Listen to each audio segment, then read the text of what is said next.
Good morning, everyone, and thank you for attending today's session. My name is Vicki Lightbound. I'm the Director for the Water Innovation Program here at Alberta Innovates. Before we begin, I'm just going to cover a few housekeeping items. At the bottom of your screen are engagement tools that you can use. All the engagement tools are resizable, movable, so feel free to move them around to get the most out of your desktop space. You can expand your slide area or maximize it to full screen by clicking on the arrows in the top right corner. If you have any questions during the webcast, you can submit them through the Q&A tool. We'll try to answer as many questions as we can at the end of the webcast. The group chat box is a useful tool to connect with other participants. I'd encourage you to use the tool to discuss the session topic, but please don't let it distract you from the presentation. For the best viewing experience, we recommend closing any programs or browser sessions that could. You can find additional answers to some common technical questions located in the help tool at the bottom of your screen. So with that, I would like to welcome everyone to the Alberta Innovates Water Innovation Connect series, Planning for the Future. As our climate changes, Alberta faces a new and uncertain water future. One of the most challenging questions about climate change in Alberta is how future climate will affect water availability across the province.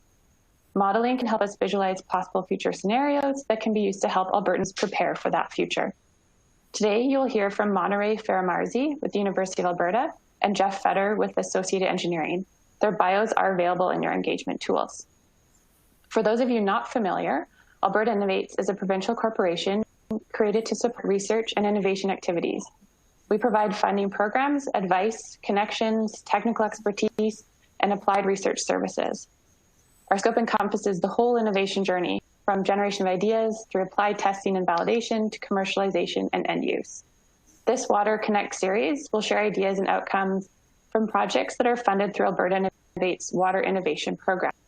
The Water Innovation Program is designed to help achieve the goals of Alberta's Water for Life strategy and Alberta's Water Research and Innovation strategy.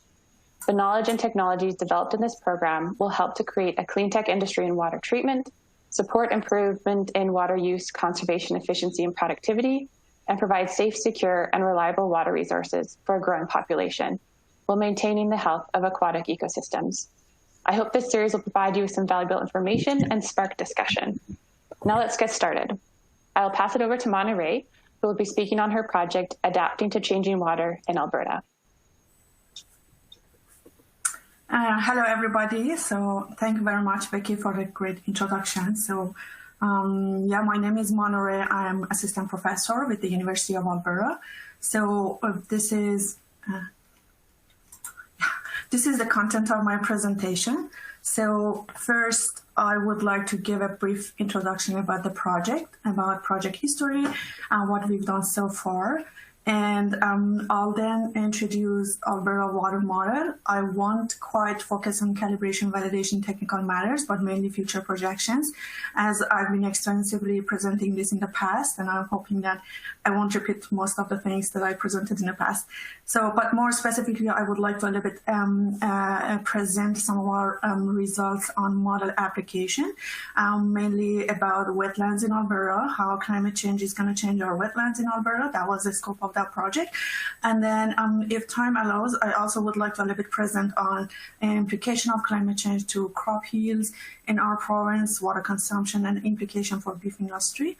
But in the end, I would like to also present a little bit of our limitations and future for work for future directions. So to start with, a little bit introduction about the project itself. This project was funded 3 years ago by Alberta Innovates. And so the overall goal of the project was to understand water security issues, mainly water in Alberta, across the province at the provincial scale. And so our objectives were first to set up hydrologic models to understand water supply, their spatiotemporal dynamics in the past, and also understanding processes affecting their hydrological changes in the future as well, under future climate change projections. But on the other hand, we were actually aiming to also understand water needs of or water demand of different water dependent industries, and to putting these two kinds of information together, understanding supply demand issues, hopefully in the long run for sustainable water management in our watersheds in the province. So especially in the right-hand side, you can see that there are few other projects. The time that this project was funded, Alberta Innovates, and 2 other projects were already funded at the same time by Alberta Agriculture Forestry, with a more main focus on understanding water issues to beef industry, and also by ABMI, Alberta Biodiversity Monitoring Institute, understanding water-related implications or risks to Alberta's wetlands, and of course other previously funded and completed projects like Predicting Alberta's Water Future. So, and this was actually an excellent opportunity, a great opportunity for me as well, because that was the time that I almost started my appointment with the University of Alberta to set up. Actually, it was a great opportunity for me to set up my long-term research goal in actually trying to understand not only these natural processes affecting our hydrological water resources, but also trying to connect these natural processes, their spatiotemporal changes, such as physical, hydrological, and biochemical processes, into our anthropogenic factors, to our development plans from different water use industries, and hoping for understanding their spatiotemporal dynamics and interactions, and connecting these information into our import-export pattern of different commodities that we produce in the province, which also contribute to a big share of our economy in the province, and hoping for and trying for, in the long run, for integrated water resource management within the context of water, food, energy nexus, including environment. So why this is important, and I took this opportunity to also set my long-term goal, first because I was really passionate about this for many years, but also when you look at literature, the vast majority of studies within the context of water, food, energy nexus, trying to understand water security issues, they are either mainly socioeconomic driven kind of studies, so more emphasis on socioeconomic factors and natural processes, or a lot of them they are actually focusing on understanding environmental processes without enough representation of socioeconomic factors and bringing them together. So this project really provided me a wonderful opportunity to set this as my long-term goal, and I will work with everyone in the province, hopefully, towards that goal. And so with regards to this specific project, the water model to begin with, this was the water model. So I'll just skip this slide. So in terms of the water model, as I've presented, I believe I've presented so many times this in the past, and most of the audience must be familiar with these slides, but just overview, our model of choice was soil and water assessment tool. This is one of the widely used models, physical process-based semi-distributed model. We chose this model for several reasons. One of the reasons is because one of the best models, almost, I would say there is no single best, of course, this is a little bit tricky word, but one of the good models, efficient models at the large regional scale, that also provides not only understanding water supply, but also various water demand aspects as well in the future, and water quality simulations as well. For this model, we of course provided a lot of information, from topographic data to land use, land cover map, their physical properties for different land use classes, soil, climate data, information about geospatial features of our watersheds, including potholes, wetlands, operation of dams, some management data in this regards, and as well as agricultural management data, because a lot of time, agricultural management, such as irrigation, can actually affect our hydrological water balance and water resources, as well as, of course, hydrometric data for stream flow measurements for model calibration. So we did our best to collect as much data as possible at the provincial scale to hopefully set up a more representative model, rather than putting all of the effort and the work to be done simply through calibration and validation. So after we, like a lot of back and forth processes to really set up a model that represents reality to the best of our capacity and the best available data at that time, we then started calibration and validation of our model. And for this, first of all, our model, we delineated 22 55 subbasins, 2,255 subbasins in this at the provincial scale in our model. And for the calibration or validation, we used hydrometric data for the last 25 years. These are stream flow measurements in these red points that you can see in the map. And these are the stations based on which we calibrated our stream flow simulation in the model. We extensively discussed all the possibilities, risks, and uncertainties. And one point that I would like to mention is that stream flow measurements are really great when you use for calibration, because those are kind of an index or a variable that represents a lot of kind of cumulative processes in their upstream watersheds, hydrological processes, but it doesn't quite really tell you whether each of individual processes are really well represented. So therefore, we also, in addition to stream flow simulation that we calibrated our model, we also calibrated based on crop yields. And given that crop and agricultural lands cover almost half of our province based on this map in the white region, we believe that calibration of our model against yield will give us more confidence about evapotranspiration as well. Why? Because in literature there is a strong relationship between crop yield and vegetation biomass and evapotranspiration. With calibration of our model against yield, we believe the evapotranspiration in our hydrological simulation is also already representative, as well as a stream flow. That is another verification to the model. And these are some of the results that I presented in the past and I showed in the past meetings. So these are our model calibrated results, stream flow simulated results for a few selected stations from those red points that I showed in the map. X-axis is the time. These are time series data, and y-axis is stream flow cubic meter per second. And these are hydrographs for different stations. Blue signals in these graphs are observed or measured data, and the red are model simulated. But the range that you see as the shaded area in orange color or pink, that is the uncertainty that comes from model projection, model prediction.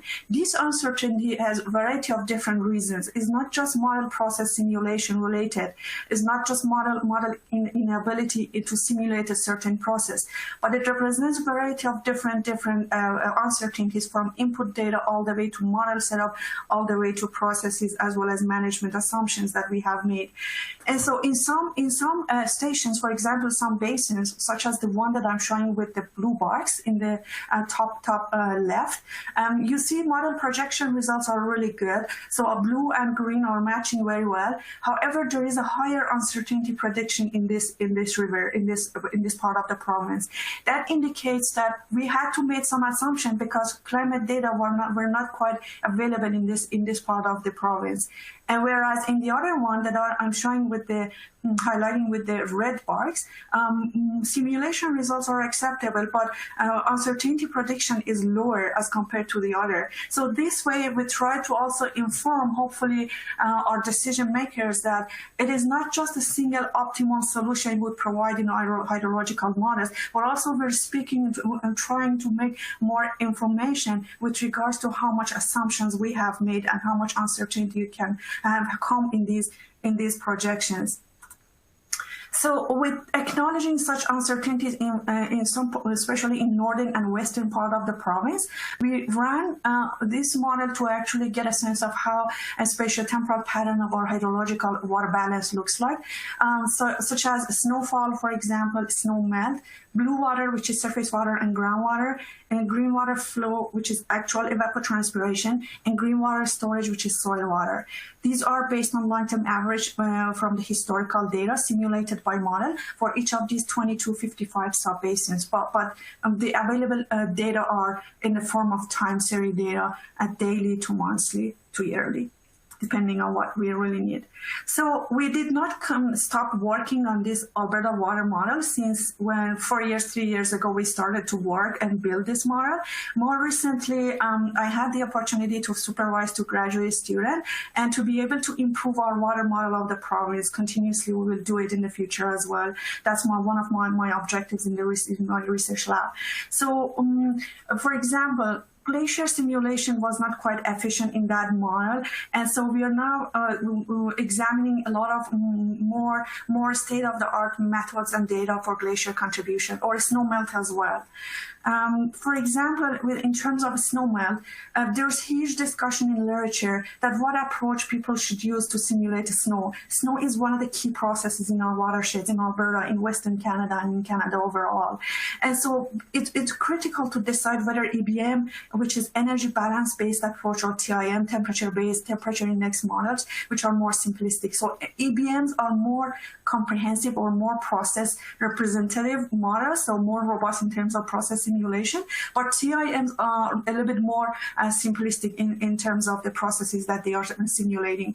So we examine these 2 approaches by taking a watershed in our province, North Saskatchewan watershed, and we examine how these 2 methods perform in terms of uncertainty when it comes to snow melt and snow depth projection in the future in different geospatial and hydroclimatic settings.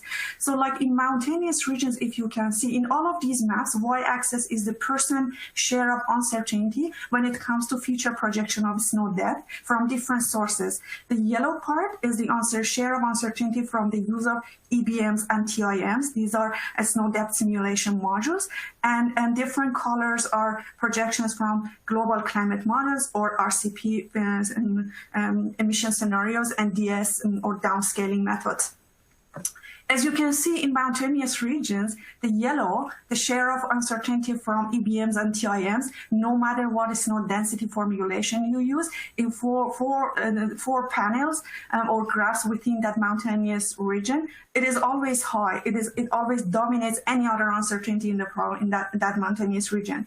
As long as you move towards foothill and then plain, you see that that other colors appear more, and so the share of uncertainty from these EBMs and TIMs become less, but their difference becomes more apparent. So the conclusion was that when it comes to mountainous region where we had minimum data available to set up our model, and these are mainly climate data, it doesn't matter what kind of process, whether the most comprehensive physical process-based model like EBM you use for a simulation of depth, or TIM, which is more simplistic. They're both performing poor, and they are both performing equally poor in terms of uncertainty prediction. However, the more you move towards more homogeneous, more data-driven, data availability region, their difference becomes more apparent. And of course, EBM in our simulation performs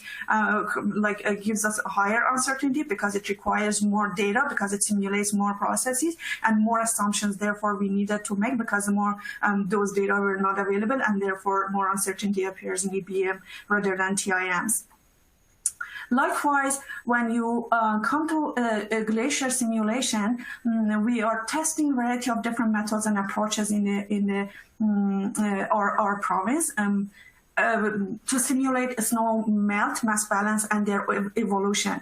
More specifically, in the water model that we developed, are glacier contributions from upstream regions of the watersheds in the lower part, in the southern part of the province, were basically based on a simple melt and mass balance simulation model that we actually worked and developed this approach during the time when we built this model, in collaboration with the University of Calgary, some of the collaborators at the University of Calgary. But now we are enhancing this to actually include evolution of glaciers as well, because glaciers and their melt are origin of water supply for some of the water-dependent industries and energy production in higher like upland sub-basins, and it is extremely important to simulate them in a more representative way. And this is one of our brand new results right now, just very quick. So no matter, here I'm showing CTIM, HTIM, PTIM, these are different melt and mass balance approaches that are being used in literature, and also different condition that we set in different evolution and etc.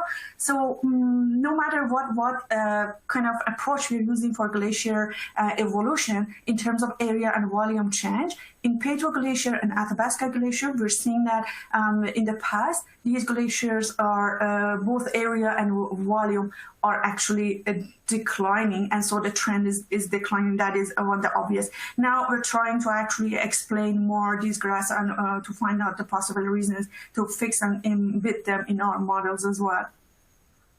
So once we had these models set up, next we wanted to project water balance components for the future.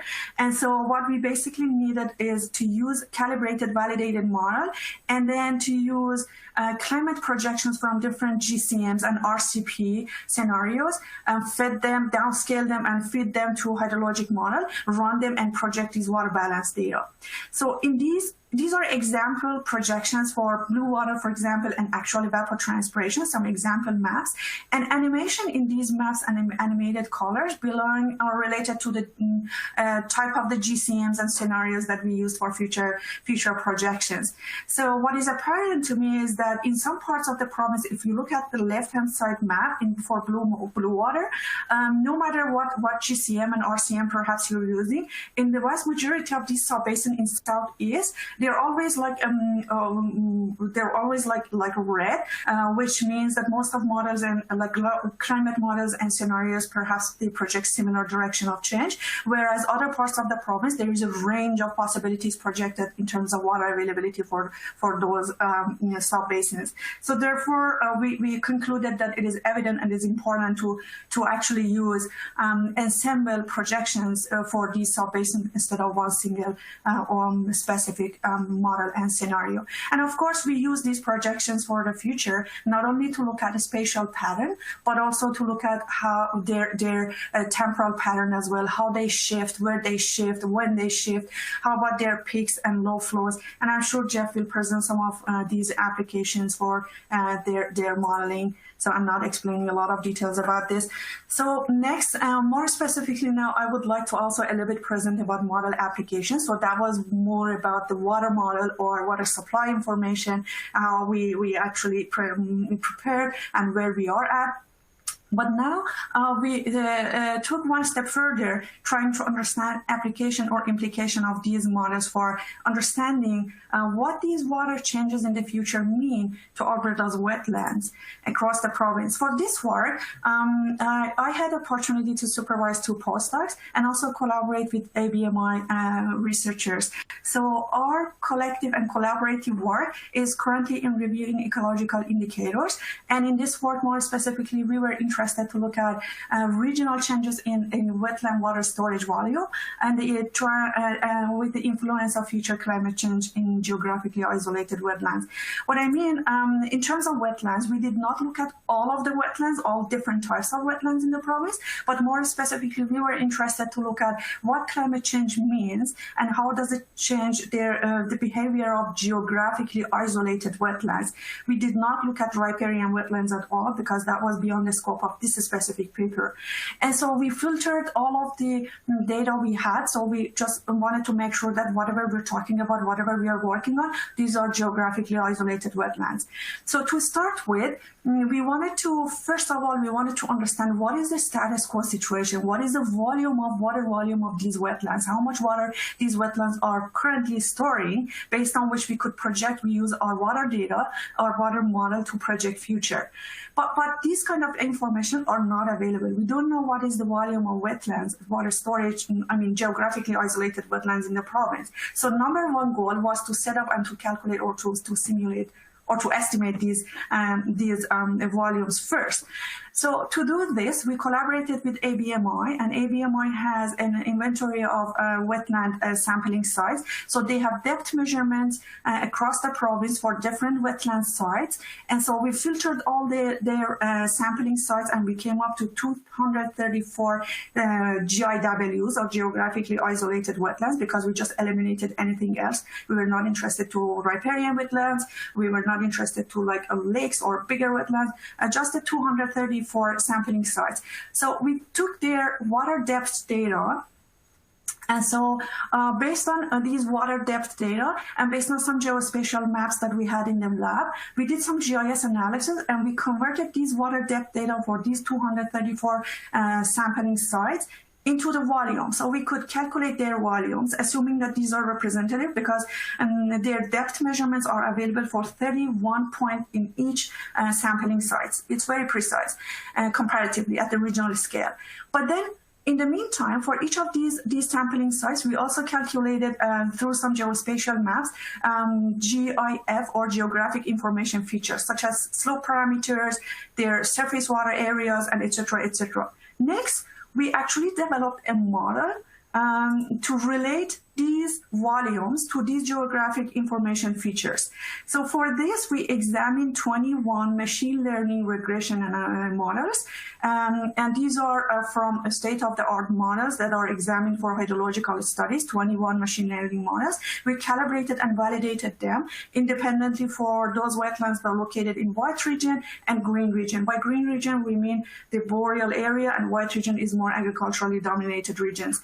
So as you can see in this figure, x-axis is GIW, the code or the name that we actually assign to each of these geographic isolated wetlands, 234 in general.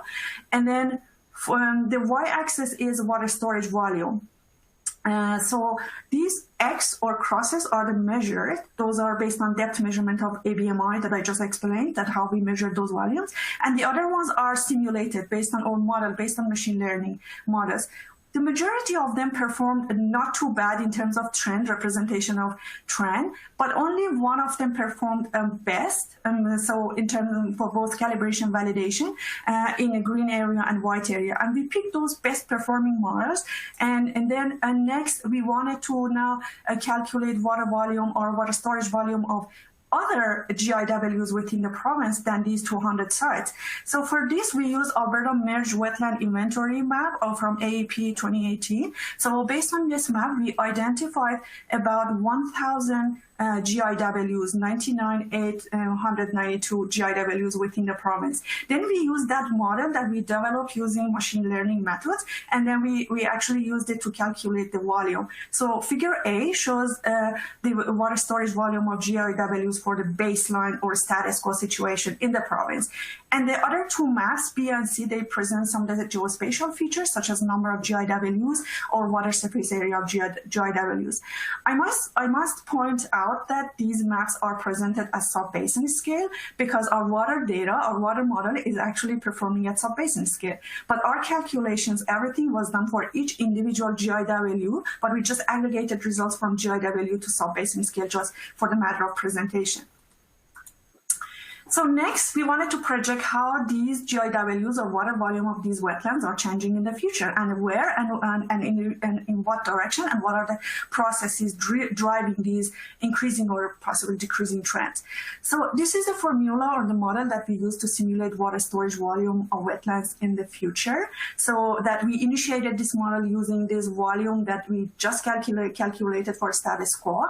And then we actually constrained this formula based on Vmax, or volume maximum capacity of each of these GIWs in the province.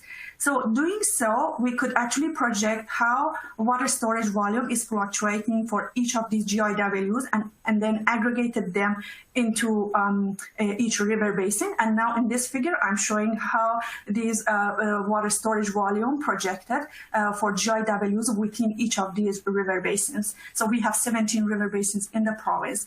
As you can see, first of all, the range is the projections for the effect of different GCMs and RCP scenarios. And then the line, there's one single line that is fluctuating, that is median of ensemble, projections for different scenarios, and the straight line is the trend analysis that we perform. As you can see, in some river basins such as Bow River, Red Deer River, Milk River, most of southern river basins, the water volume, it seems they are showing decreasing trend in the future, although there is fluctuation ups and downs because of wet season and dry season, but the overall trend over the long run is decreasing. However, in some other river basins, we found that it is either increasing or increasing, decreasing, and becoming like constant. So to better understand what are the driving force behind this, whether it is climate change, or is it hydrological processes, or if it is geographic features of every specific kind of GIWs that is driving such a trend. For this, we ran different scenarios. I'm not showing all of those scenarios, but one of the scenarios. For example, in this scenario, what we assume, basically, if you remember, I mentioned that our water storage volume calculation is actually constrained by the maximum capacity of each GIW. But basically, we don't have that one maximum capacity based on the data. There is no data. Usually, if LiDAR data was available for us, for researchers in the provincial scale, perhaps we could have opportunity to really precisely estimate Vmax, but there is nothing like this available for us. So we came up with some statistical approach. What we did, we assumed that the maximum capacity of each individual GIW can vary anything between their baseline volume and 3 times of the baseline volume. And then we sampled this range 100 times. And for each Vmax, we ran our model to see how model behaves and what is the water storage volume. And then we aggregated those data from individual GIWs to river basin again. And then we presented in this figure. Again, y-axis is water storage volume, and x-axis is the time for the future projection. In these projections, I'm not showing any uncertainty from future GCMs, and I'm just using one GCM because our scenario was actually trying to understand how much Vmax is affecting these uncertainties in the future rather than climate change. As you can see, this is very exciting result, very interesting result. As you can see, in some river basins like Milk River, Red Deer, Bow River, all those river basins in the south, even though we are changing Vmax, maximum capacity of volume of these GIWs, it seems that they are not responding, and because there's only one single line, very narrow line, but they are always declining. Whereas there are some other river basins like Athabasca. If you look at North Saskatchewan, there's a huge range. And actually, depending on what Vmax you're using, it could give you a completely decreasing trend in the blue part, all the way to increasing trend as compared to the past in the red trend. If you can see, there is a spectrum of the projections from blue all the way to red. So what does it tell me? It tells me that based on putting this information into next to hydrologic water changes and all those processes, we concluded that in the southern part of the province, where hydrologic and climatic changes are the most limiting factors, it doesn't matter perhaps how much water storage volume or Vmax we are providing, because they never reach their maximum capacity, because this is either because of drier condition or because of higher evapotranspiration, because we put all those information, and therefore these GIWs never get to their maximum level to actually spill out. However, in other parts of the province like North Saskatchewan, Peace, Athabasca, because it is dry, it is warmer, and it is more closer to their maximum capacity in terms of water storage, they actually easily get full, and so they spill out. So therefore, the Vmax is extremely important, how to set up Vmax for these processes. Unfortunately, I'm, I guess, out of time and I cannot present this work, hopefully in the future opportunities. I was hoping that I can present some of our BEEF results, but I'm gonna just to show you this slide. This is the limitations. Of course, our work is not free of error, assumption, uncertainties, and these uncertainties and limitations come from a variety of different sources.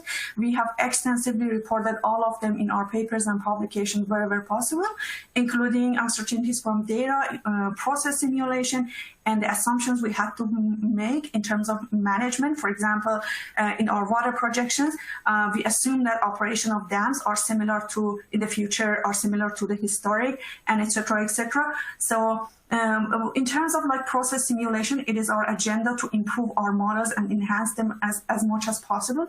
In the future, for example, in our wetland work, we never simulated seasonal connectivity of these GIWs, and this is the next step that we would like to go ahead. And few publications for whoever is interested. And last not least, I would like to acknowledge our funding sources, all of them who generously supported these projects so far.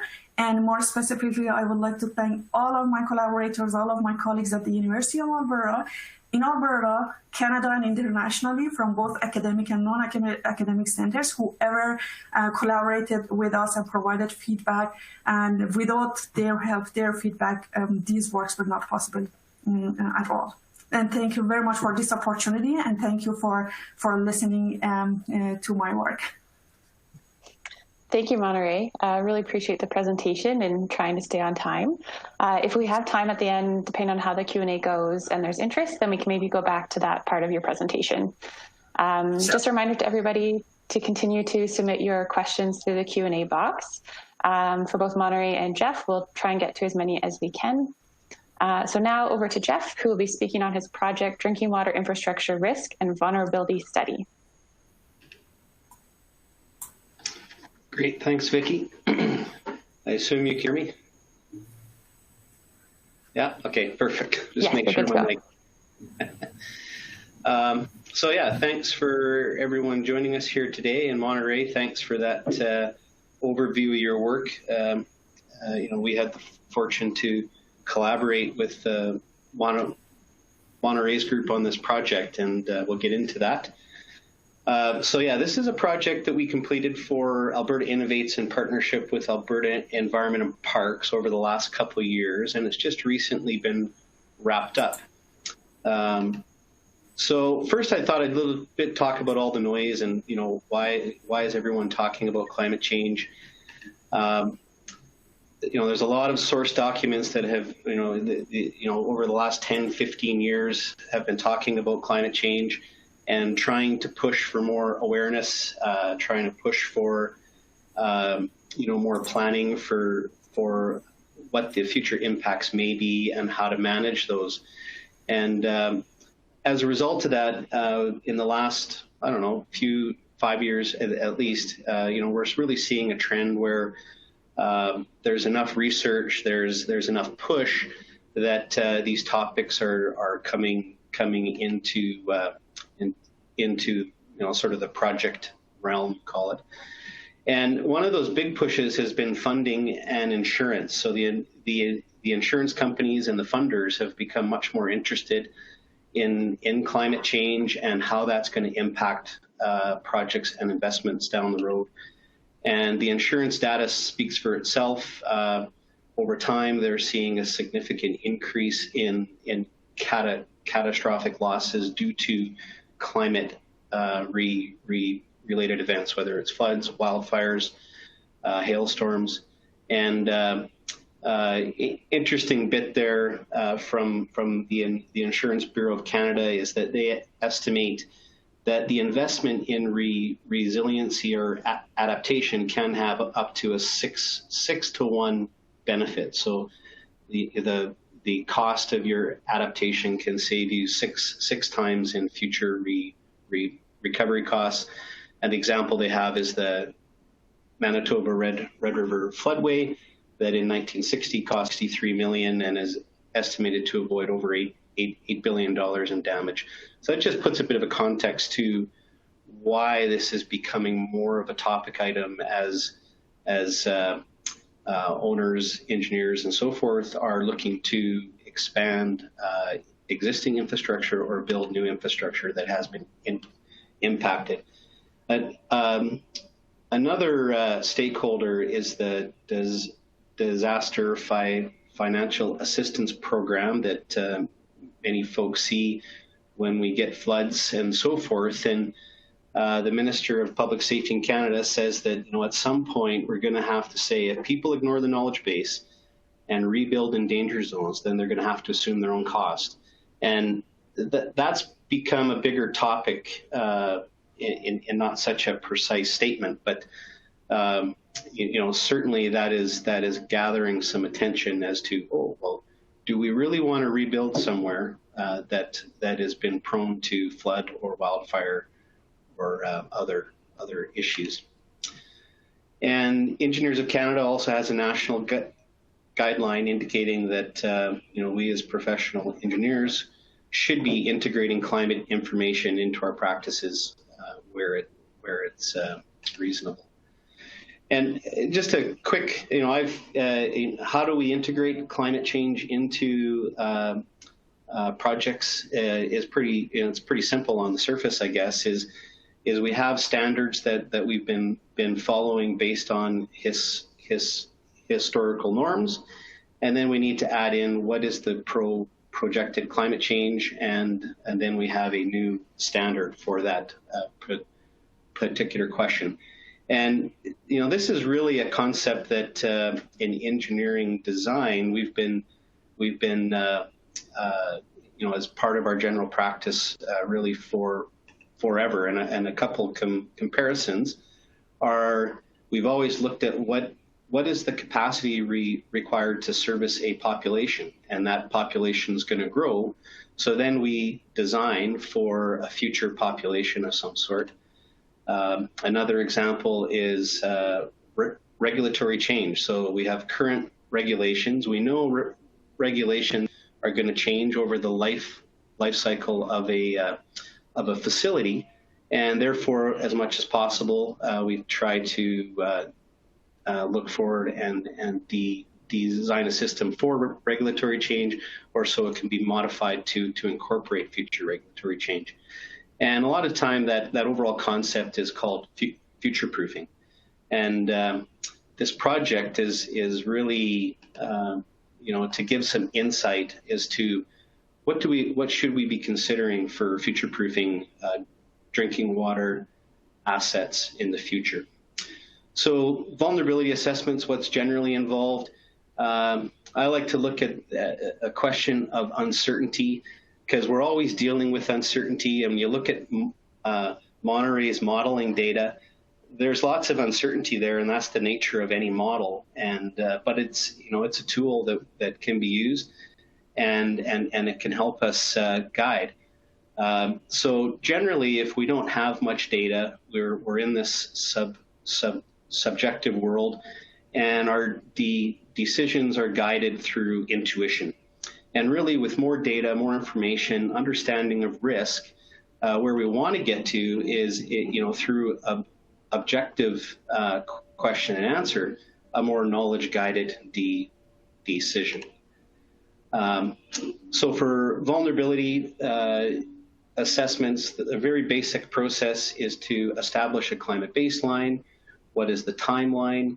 Look at climate infrastructure interactions, select your climate variables, then project the climate into the future, and then do a risk assessment.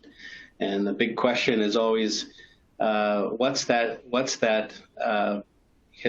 historic flood level that we use as a guide, and then how might it change in the future? That was really the primary question in this project.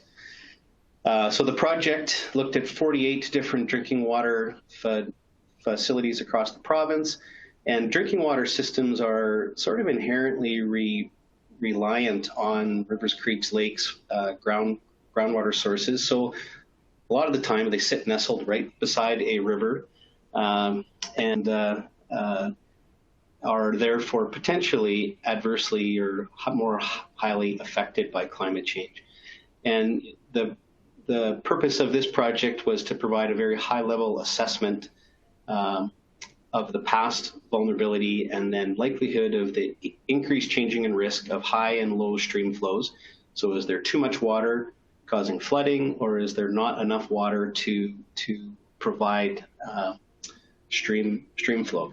And this the project did really give us a unique opportunity to partner with Monireh at the U of A to utilize their model to help answer this question, and I think take us a little bit more into that objective uncertainty. So the facility assessment is where we started, and the facility assessment was done through an online questionnaire to each of the operators to gauge the future level of, the past level of risk that these sites may have seen and how prepared they may be for future change and either flooding and or drought of their sites. The assessment was targeted to look at the supply, infrastructure, treatment, and distribution at a very high level.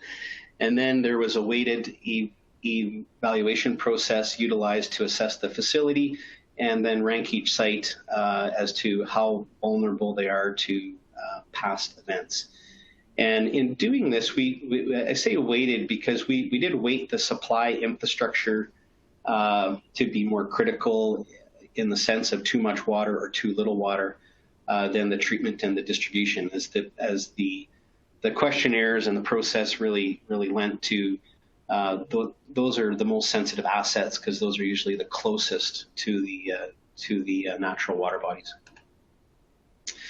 So getting to the results of the questionnaire, these were the results of the high stream flow. So you can see here that we ranked all of the 48 sites, gave them a score, and essentially blue is best and red is worst.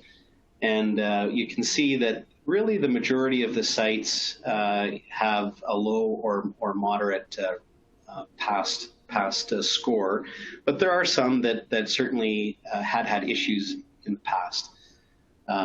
And I should say, as part of the criteria, we did consider the physical location of the site. So basically, their vertical and linear separation from the water bodies, and that did factor into the score as well. So if you have a pump house that's right beside the river, that scored more points and therefore was more vulnerable than if you have a pump house up on an upper bank of a river. And then for the low stream flow, similar process, and in general, you can see that there's less past history of risk due to low stream flow. And certainly the past risk is much more concentrated in southern Alberta areas. So from there, we went on to the climate assessment, and this graphic here is an attempt to sort of explain the overall process. It started with the SWOT model, which Monireh's team ran, and then gave us a whole bunch of data. As Monireh said, they have over 2,000 SWOT catchments. So we had to indicate a SWOT catchment that would be representative for each of the sites.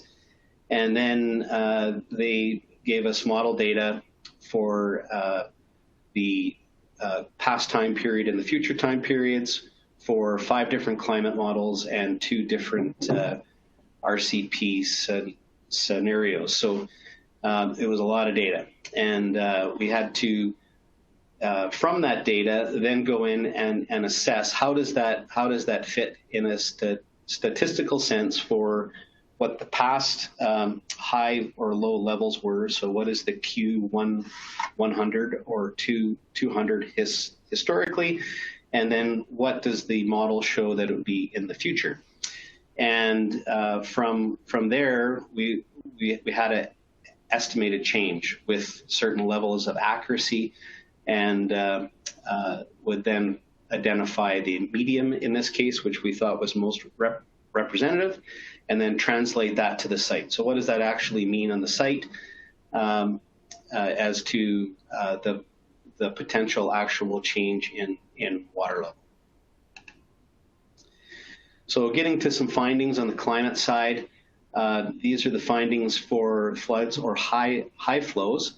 And for the Q100, you can see in general that the province flood levels tend to increase, and then are certainly most severe, I guess, in the central part. So I should explain that that red is flow increasing, and the size of the triangle is the magnitude of that. Green is flows decreasing, and similarly, the size of the triangles represents the magnitude. And the findings on the low flow were similar as far as how they're represented here, but you can see that it was not quite as much spatial differentiation. Generally, the low flows, and we chose a number of low flow indices to try to see what was most representative at each site. But in general, the low flows were found to be increasing, with the exception of once you get into southern Alberta and further east, that trend seems to change. So then once we had that data, as I said, we had to translate that to the site. So look at the watershed assessment.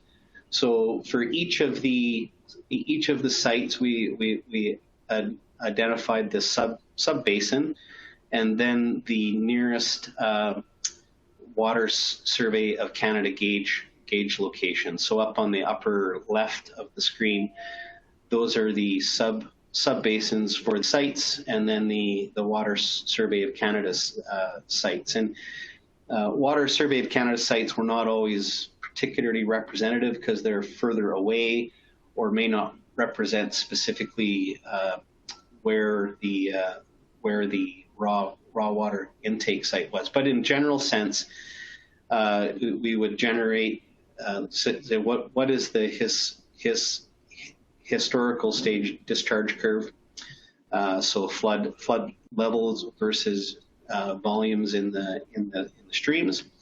So we had the historical Q100 or Q200, and then for each of the scenarios, we would say, okay, this is the future projected, and then we can look at the impact of the change as far as the changing volume and the changing levels. So from there, we went to the to actually do the VRA, and VRAs, or risk assessments, are generally viewed as it's a function of the likelihood of an event and the consequence of that event.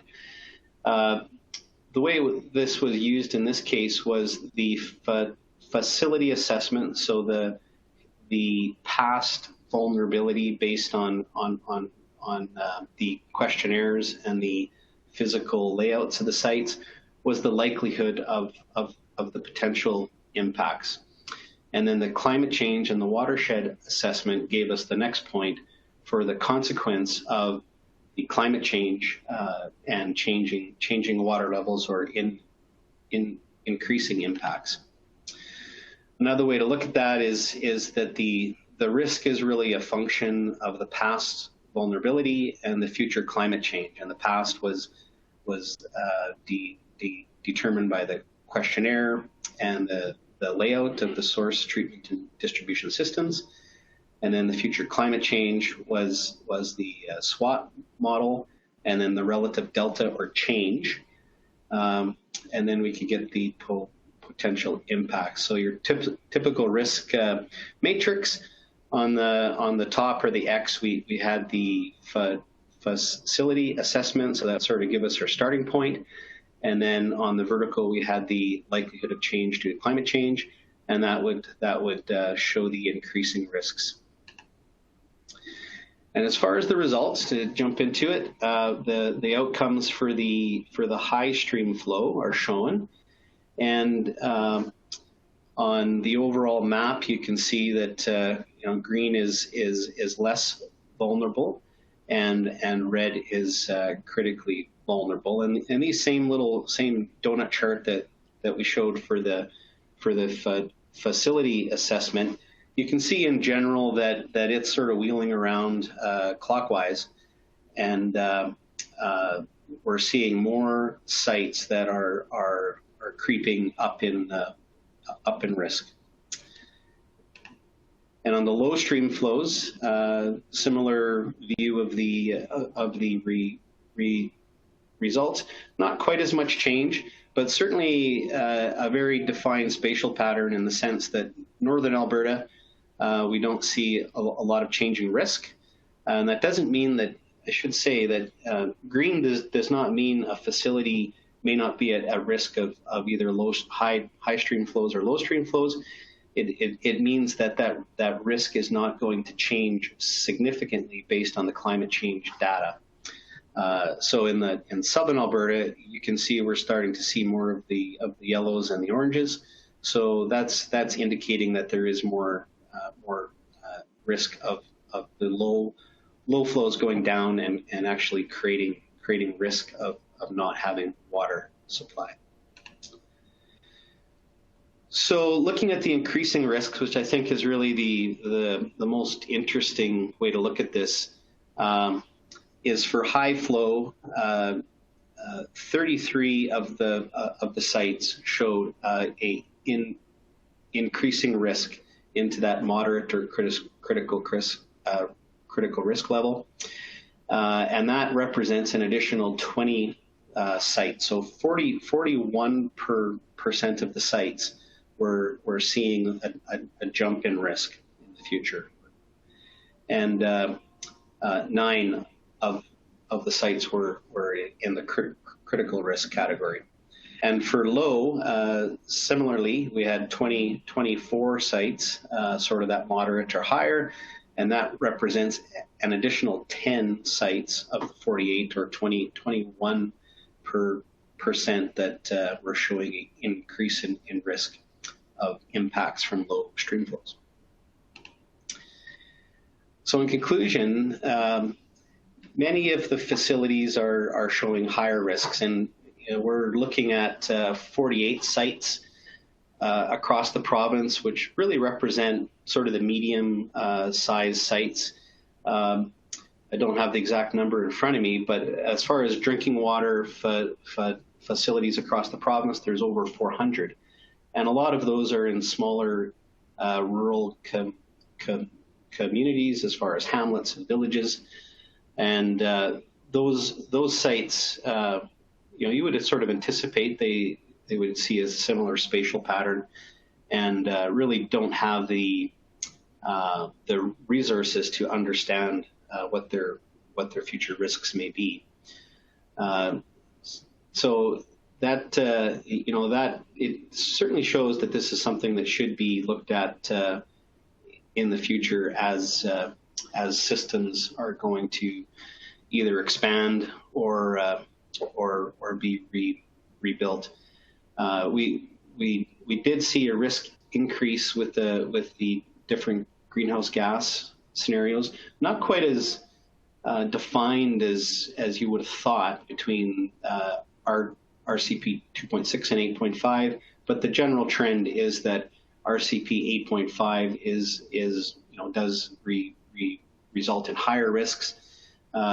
Generally, the change, you see it more in the longer term future than the shorter term future.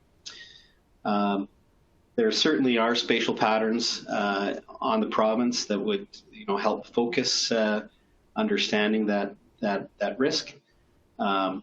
In many of the higher risk sites, in order to support a specific action, call it, really you would require more specific assessment of those sites to better understand what the risks are and how it would impact their future plans at those sites.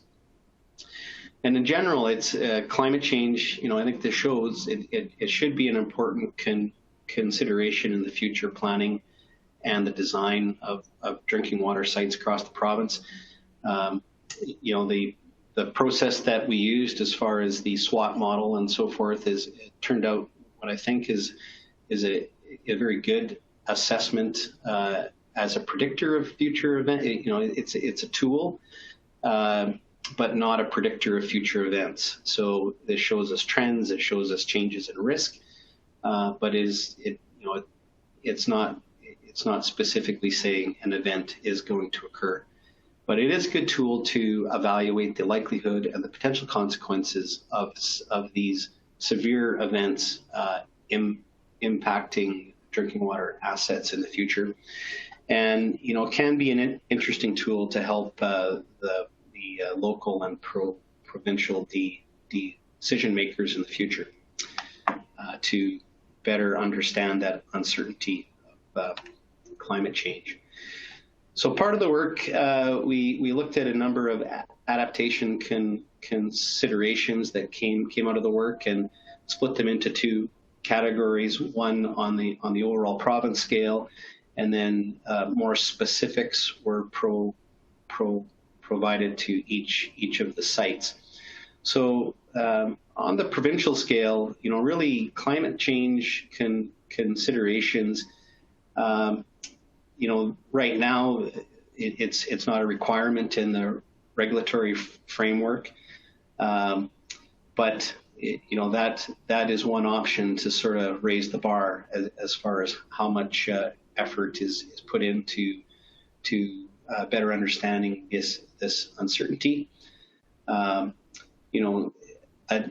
Identifying at the high-risk sites where more specific risk assessment should really be completed before there's major capital upgrades. And to update the findings and the information of this site as the tools approve, because Monireh is already showing more interesting data there that would help limit the uncertainty. And from the spatial standpoint, there are certainly basins within the province that seem to present more potential future issues. So focusing effort there would be an idea.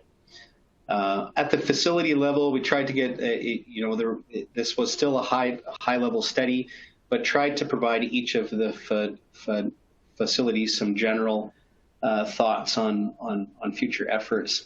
And so some of those are updating their current risk plans, drinking water safety plans, and emergency response plans and so forth. Really protecting raw water intakes from physical damage was a big one. So are those pump houses high enough? Are the electrical systems high enough? That's really the primary assets at risk. Getting more data, river gauges are always nice to have as close as possible when doing a risk assessment of flood levels, and can consider doing a more detailed risk assessment on floods for your site specific location. On the low flow, there weren't as much risk, but and there's not as many options, I guess. If there's no water, there's no water.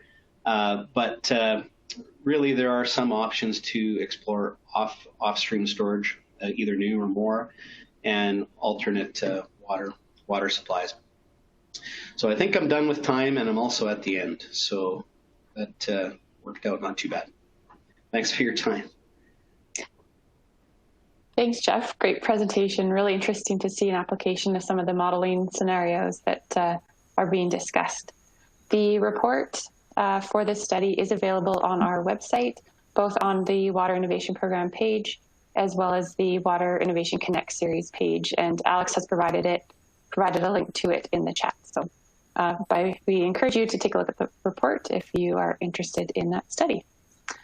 So we'll be moving over to the Q&A session, Q&A part of the session now. Continue to submit your questions. We'll get to them as quickly as we can. Before we jump into the detailed questions, I was going to start us off with a more general question. So for both Monireh and Jeff, given the different climate scenarios that you've seen through your work and your studies, what are your general thoughts on Alberta's water future? I'll put you on the spot a little bit here.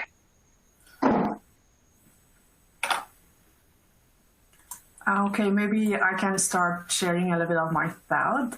So I think this is a very broad question. So answer to this question depends on a specific region, time, as well as water use sector, perhaps. So the implication from this could be different to different water use sectors on time and space, for sure, and as well as our environment, as we saw from some of the figures that I showed, what does it mean to, for example, wetlands or versus, unfortunately, I didn't have time to present our crop production. So some of the results for crop production, for example, is promising in terms of how yields are going to increase based on projection results for the future. Whereas in the meantime, it brings a lot of risks in terms of flooding that we saw from Jeff's work and also some other flood and drought risk analysis that we have done and published, but unfortunately I didn't have time to show you. So I think it depends. So in different parts of the province and depending on what water use sector we're talking about, the risks or opportunities could be different. So yeah. But overall, in my understanding, or just overall, there is perhaps higher risk for southern half of the province as compared to the northern half. Thanks, Monireh. Any thoughts, Jeff? Yeah, turn on my mic.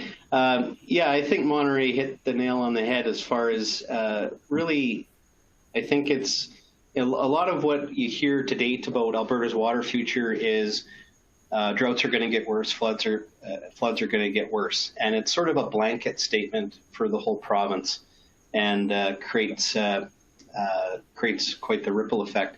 But I think what we see is that there is a lot of spatial variation, and those risks and therefore the potential needs and solutions are very site specific, and narrowing down that to focus effort on higher risk areas would help the conversation so that it doesn't seem like a insurmountable effort across the entire province. I think great points from both of you, really making sure we understand our regions and not just from a provincial perspective, and targeting our approaches. Really appreciate those thoughts. So jump to the questions that have been submitted here. Monireh, I'm going to start with two quicker ones for you about model inputs. So the first one is, did the SWOT model accept leaf area index as an input? And if so, how was the leaf area index determined? Yeah, one of the inputs very initial, just to initiate model, you actually provide land use, land cover map, and leaf area index as an index just to begin. I mean, when the model begins simulation at the time. But usually the first 3 years, we just threw all of the results away because we call it initial conditional warm up. But other than this, model simulates leaf area index based on model crop growth or plant or vegetation growth development over time, because there is a seasonal change in terms of crop canopy, leaf area, and therefore leaf area index. So this is something that is being simulated, and that is probably one of the strengths that I really like this model, because it not only simulates hydrological processes, but also it simulates crop development, vegetation, and plant development over time and over different seasons as well. So depending on above ground biomass or below ground biomass, how they develop over time and over different seasons, the canopy and then leaf area index is simulated over time. Thank you. Second one about inputs. Do you use a global or regional climate model when you forecast future scenarios? Yeah, this is a great question, actually. So we examined both of them, the time that regional climate models were available, 5 of them. But I know that these regional models are improved and better data are available. But the time that we examined, and actually the paper was published in Climate Dynamics, is available for everyone. And I'm also reporting this information in the report as well. So we did not find very good match in terms of regional climate models. So they were extremely over predicting future. The historical situation. So therefore we did not use them. And those 5 specific regional models that we used that time, they were not the best models. Therefore, we never used them again. And so we just continued with the global climate models.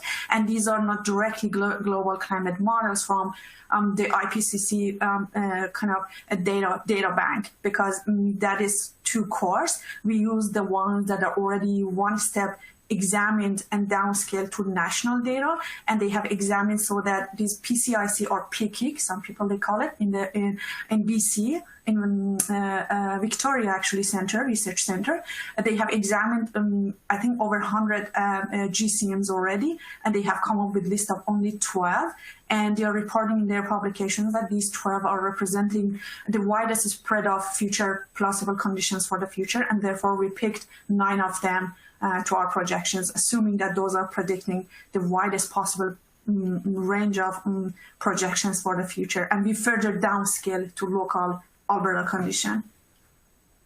And therefore, we were more happy with these than regional climate models that did not quite well presented historical trend. Great. I was going to build on that. Yeah, sure. Sorry, there's another question that kind of follows up on that. You've sort of answered a little bit, but it's also for Jeff, so I'll still read it out. So in work we are participating in, we found that regional climate models can run at much higher resolution and capture important topographic features as well as storm tracks. So can you comment on how this may impact the evaluations for both presentations if only global climate models were used? So I don't know if Monireh, you want to continue thoughts on that, and then I'll pass it over to Jeff. Yeah, actually, I just wanted to add that I've seen a few other publications and some of the studies by other researchers in Canada that they are pretty happy with regional climate models. The other ones, the new, more advanced, and more from NORCAP database, because the time that we started evaluating NORCAP database was quite brand new, and there were not much data, and only 5 of them were available for us to examine. But I know that some of the researchers they are putting a lot of good kind of thoughts about these regional models, but I haven't had an opportunity to test them yet. And Jeff, would you like to comment for your study? Yeah, I mean, because we were looking at the watershed level and, the basically fairly large rivers and water basins, for that matter, lakes, the specific storm tracks aren't anticipated to be a big impact as opposed to the longer term trends. Great. I'm going to go back to Monireh with this one, just to talk about a bit about your results. So interesting observation in Beaver River Basin. Lakes in Beaver River Basin have been declining for decades. Is this result show things are different for wetlands? Would you mind if I go back to my results, maybe to the presentation? That helps me better answer your question. Sure. In the meantime, I can jump to Jeff. This is a quick one. Did you investigate any risks associated to water quality risks or just flows? Yeah, I was trying to type an answer and couldn't figure out how to submit that. But yeah, we did look at the impacts of water quality in a qualitative sense, and also base that on the actual treatment process. So for instance, a site that had a raw water pond would be impacted less by spikes of turbidity in a water source than one that does not. Or certain treatment processes are more flexible to big swings in water quality, and others are not. So that was incorporated into the risk, into the overall risk process, but we didn't actually define in any quantitative sense what the impacts of water quality may be.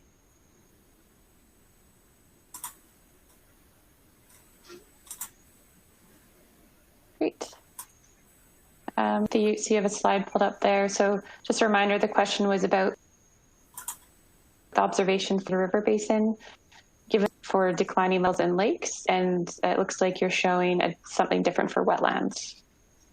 Yeah, first of all, Vicky, just would like to remind again that we're not looking at wetlands, but we're looking at geographically isolated wetlands. These are the wetlands that are like isolated water bodies. They don't have any interactions with, theoretically, they don't have interactions with any river or lakes or any other water bodies. So therefore, assuming that these are isolated water bodies, basically they are being affected only by like a surface hydrological water balance, the water that are incoming and outgoing from them. So therefore, they are being affected by precipitation, by snow melt or snow accumulation on top of their frozen like kind of surface water, as well as by deep percolation or seepage from their bottom, and evapotranspiration, of course, and their size, right? If you think about the whole water balance within this isolated water body, that's how the simulation results look like in this region. So overall, like this is unfortunately I cannot show by mouse here, but if you look at 1, 2, 3, third graph from the left side, from the first row, that's the Beaver River. I guess your question is about this specific river basin.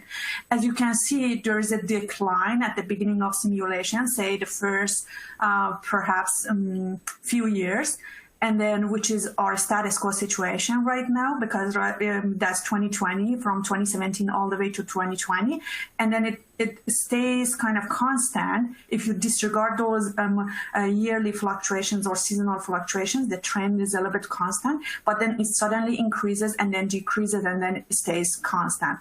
So you cannot, I guess, just generalize the status quo situation right now for this specific water bodies, because they are not quite really, in my opinion, following the overall hydrological regime, because they have their own specific system. But they are highly affected not just by hydrology and climate, but also their geographic feature. That was the kind of focus of this paper. And unfortunately, we didn't have very good geographic data to be able to present their capacity.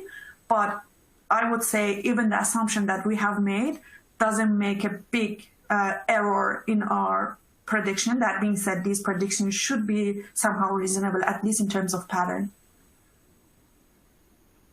So to my understanding, to answer your question again, I think the first few, say 10 years of our projections, pretty matching what you just mentioned, to showing somehow declining or staying in the constant level.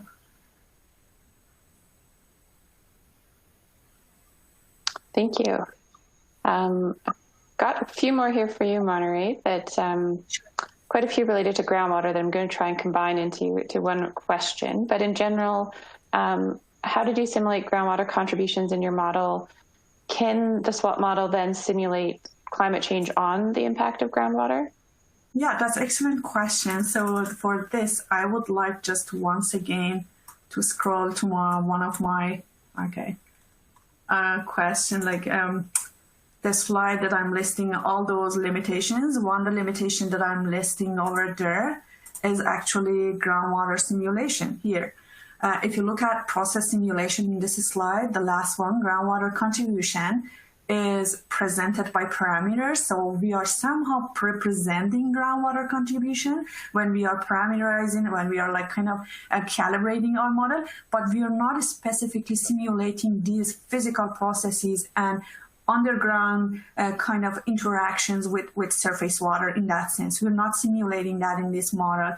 So therefore, we're hoping that in the future opportunities, we can link now our surface hydrological model with one of the best available and a more reasonable groundwater models in the future for better representation of groundwater surface water interactions. No, we're not simulating groundwater surface water interactions. Just as a side note, currently we're working with another project, also funded by EPCOR and AI through my other kind of project with other collaborators, as you're aware.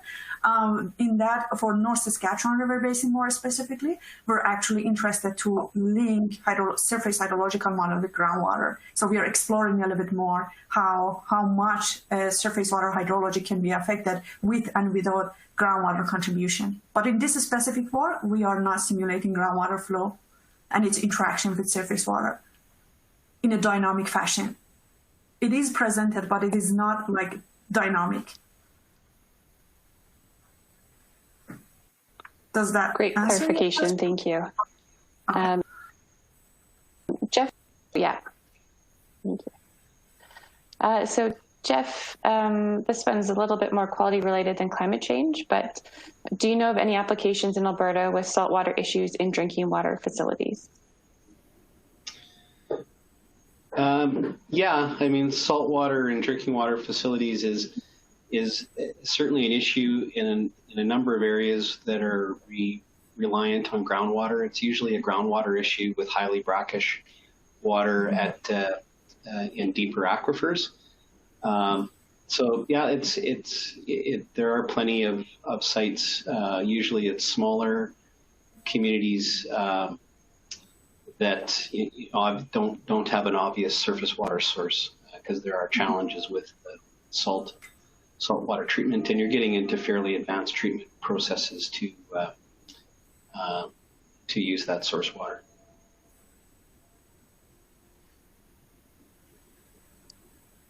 Thanks. So this next question goes back to what the climate model input was being used and what's the right model to use for your scenario. So how reasonable is RCP 8.5 and are Alberta patterns approaching this? And both of you may be able to speak to this.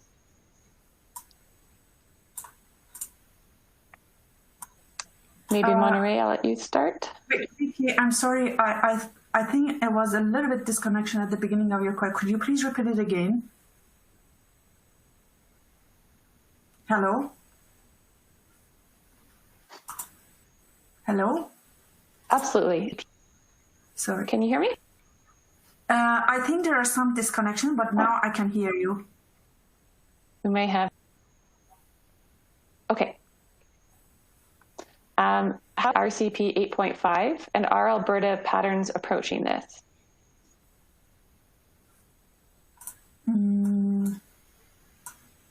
Unfortunately, I cannot completely hear your question. Yeah, Monireh, can you hear me? Jeff, were you able to hear that? Yeah, I was able to hear that, and I mean, as far as how reasonable it is or the patterns, that's, I don't know. As far as how reasonable did it seem as far as our project, as I said, it was surprising that we didn't see a huge variance from RCP 2.6 to 8.5 in the short term, but once we got into that mid-century, they certainly started to vary. So I think that just shows that there is there is more uncertainty as these models project out more into the future, and which way we're gonna go, I'll leave that to Monireh if she can. Yeah. Okay, so thank you. Now the question is actually on the live mode, so I can see the question exactly. Exactly, as well said, actually, Jeff, because I think the same thing. According to predictions, RCP, there is not much difference between RCP 8.5 and 2.6 based on the data and evidence when it comes to short term or near future, we'll call it, because that's how greenhouse gas kind of emission is projected. But as the more we move towards the further down towards the end of the century, we see the bigger difference between these two. And as you saw, according to some of our presentations, when it comes to floods, for example, or droughts, the situation, everything becomes more extreme when it comes to far future with respect to RCP 8.5 as compared to 2.6. However, there is not a big difference between them when it comes to shorter term because of the emission scenarios that how they have been developed is related to climate change projections.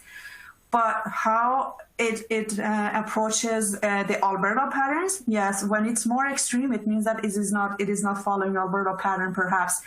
But there is also, I would like to mention, I forgot, and I wish I had it in my list as well.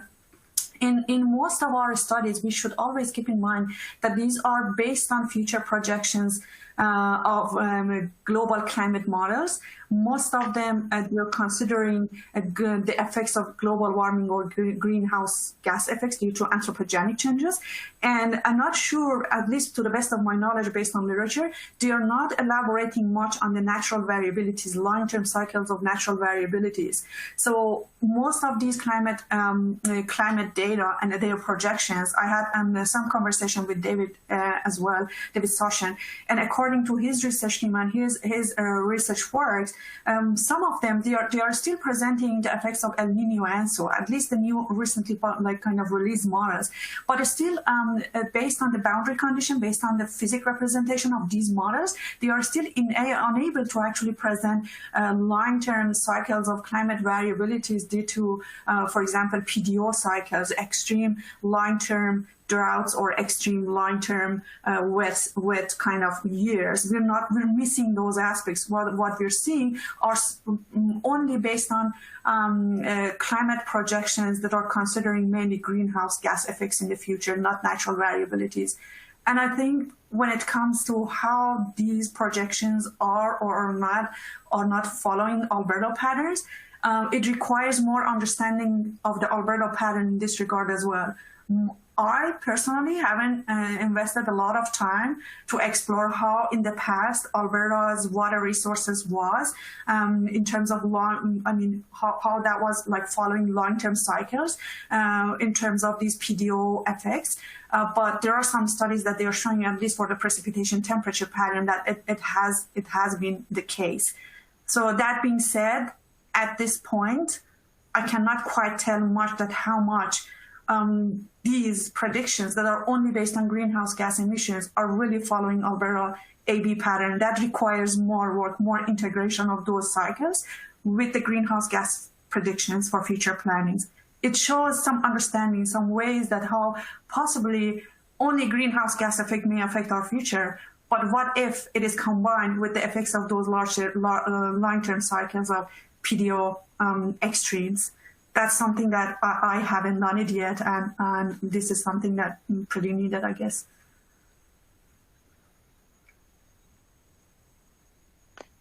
Thank you, Monireh. With that, I'm going to end the Q&A session. A big virtual round of applause to our speakers.